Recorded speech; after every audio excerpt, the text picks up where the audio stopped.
মুস্তাফিজুর রহমান বাংলায় যে স্টেটমেন্টটা দিলেন এটাও কিন্তু অনেক বড় একটা স্টেটমেন্ট।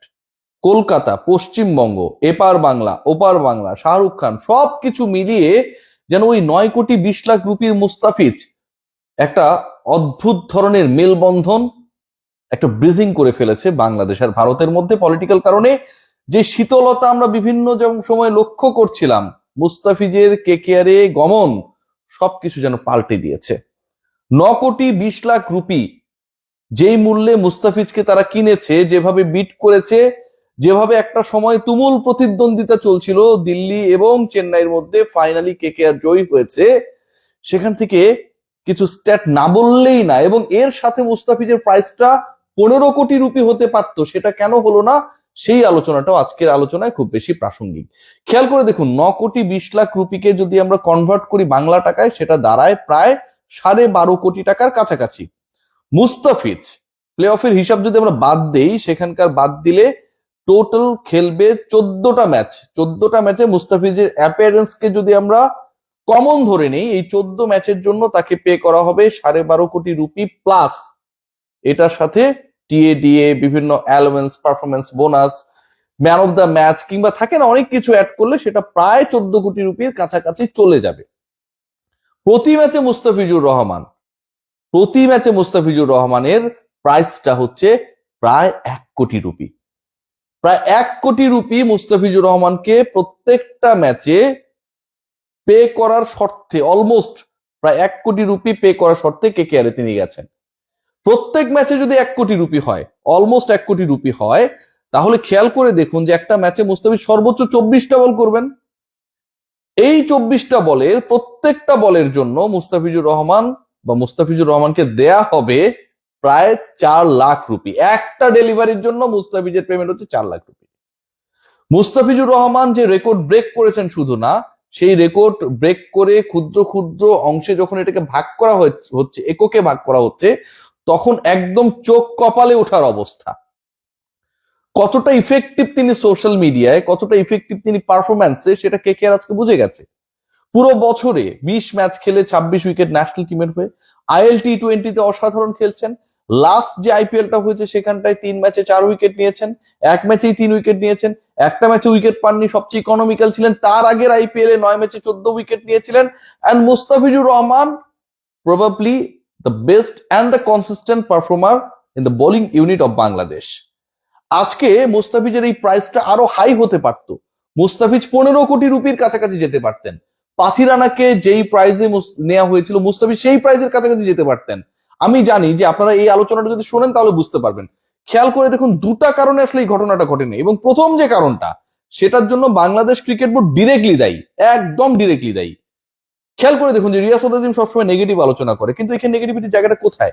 7 জন ক্রিকেটার, যার মধ্যে 2 জন ক্রিকেটারকে নিলামে তোলা হয়েছে, বাকি 5 জনকে তোলাই হয় নাই। বাংলাদেশ ক্রিকেট এই 7 জন ক্রিকেটারের মধ্যে 6 জন ক্রিকেটারের বেলায় বলে দিল যে তাদেরকে ফুল আইপিএল খেলার জন্য এনওসি দেয়া হবে না। বাংলাদেশের হয়ে তাদেরকে ব্যাক করতে হবে তাদের কমিটমেন্টের কারণে, এবং 6টা ম্যাচ খেলতে হবে নিউজিল্যান্ডের বিপক্ষে, যেন বাংলাদেশের যেই 6 জন ক্রিকেটারকে এনওসি ফুল সিজনের জন্য না দেওয়ার ডিসিশন নিল ক্রিকেট অপারেশন নাসরুল আবেদিন ফাহিমের, মানে যেই ডিপার্টমেন্টের দায়িত্বে সেই ডিপার্টমেন্ট, যেন প্রত্যেকেই আসলে আইপিএল এ সোল্ড আউট হয়ে যেতেন। প্রত্যেককেই যদি এনএসি দেয়া হতো ফুল সিজনের জন্য, প্রত্যেককেই আইপিএল এ 10 দল কারাকারি করে নিয়ে নিত। ভাই, আইপিএল আমাদের একটা মুস্তাফিজ খেলবে, এটার আনন্দেই তো আমরা বাঁচি না। সেই জায়গায় বাকিদেরকেও এবং মুস্তাফিজকে যেভাবে ঠিক আইপিএল এর আগ মুহূর্তে রেস্ট্রিক্টেড করা হলো, এটা টোটালি আনপ্রফেশনাল। বাংলাদেশে যখন যে ওই চেয়ারটায় যায়, তারা ওই কাজটা করে, এবং এই কাজটা করার ফলটা কি হয় জানেন? এই যে সেট বি তে চলে গেছেন, সেকেন্ড সেটে চলে গেছেন। প্রথম সেটে যদি তিনি থাকতেন, যেখানটা অন্য ক্রিকেটাররা প্রায় 18 কোটি 20 কোটি রুপিতে বিক্রি হয়েছে, যখন প্রথম সেটের ক্রিকেটাররা তুলনামূলকভাবে বেশি দরে শুধু বিক্রি হন নাই, তাদেরকে নেয়ার ক্ষেত্রে দলগুলো এমন কিছু খেলা খেলেছে, কারণ তাদের ঝুলিতে তখন টাকা ছিল, অর্থ ছিল। এই কলকাতায় তো 64.30 কোটি রুপি নিয়ে নেমেছিল। চেন্নাই ঝুলিতে শুরুতেই ছিল হচ্ছে 43, 44, 45 কোটি রুপির কাছাকাছি। সো ওই সময়টা যদি প্রথমের দিকে যদি মুস্তাফিজ থাকতেন, এটা তো ওই দলগুলোর ইনপুটস থাকে, যে দলগুলো বিডিং করে যে আসলে প্রথম সেট দ্বিতীয় সেটে কাকে রাখা উচিত বা উচিত না, তাহলে তার প্রাইসটা আরো হাই হতে পারতো না?